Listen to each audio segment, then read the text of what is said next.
channel.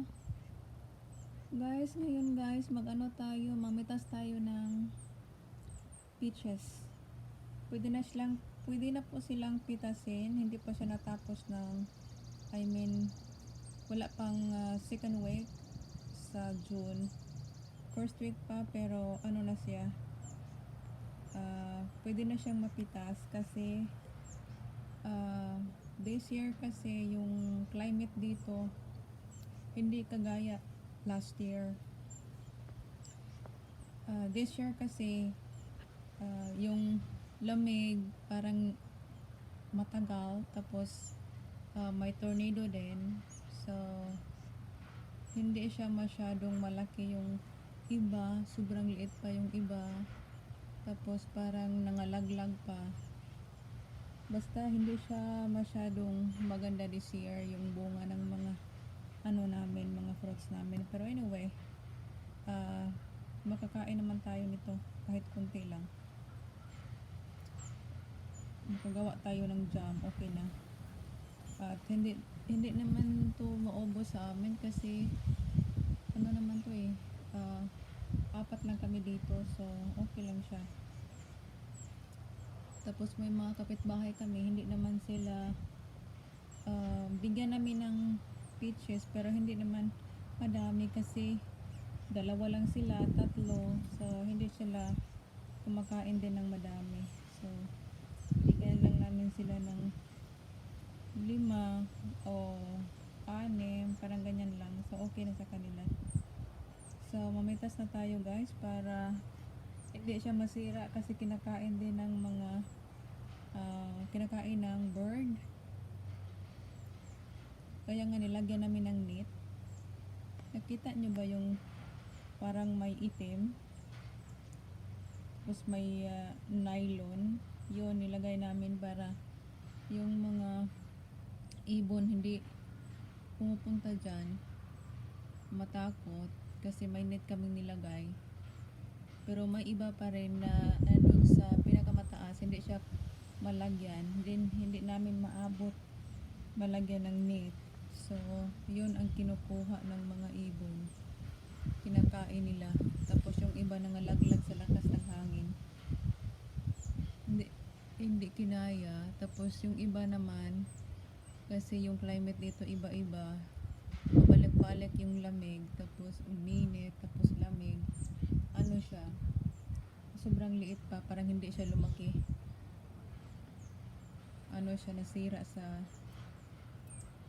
nasira sa climate na pabalik-balik, uminit, umulan, may tornado, lakas ng hangin, so hindi kinaya. So ngayon guys, mamitas tayo para magawa tayo ng shake.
sabi na kapitbahay namin masarap daw. Yung nandito sila sa amin.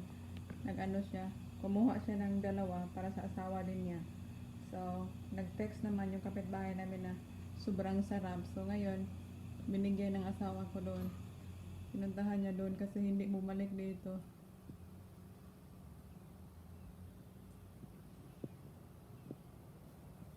Parang nagnakaw ata yung asawa ko doon. Pumasok diretso.